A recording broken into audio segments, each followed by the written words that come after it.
May amo ba kayong pasaway tulad ng aking amo na parang isip bata pa ba?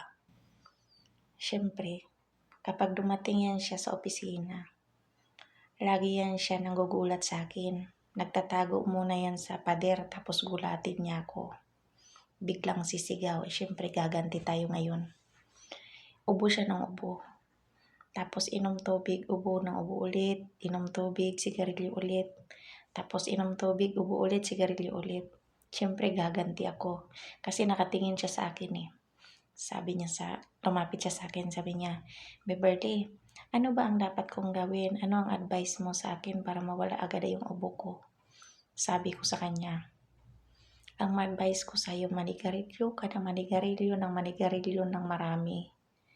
Kasi kapag marami ang sigarilyo mo, mawawala yung ubo mo. Sabi niya, walang kwenta yung advice mo. Gusto mo lang talaga patayin ako. Sabi ko, hindi, maniwala ka sa akin, mawawala yan, yung ubo mo. Kasi pag na-poison na yung ubo mo dyan sa sigarilyo na yan, mawawala yan.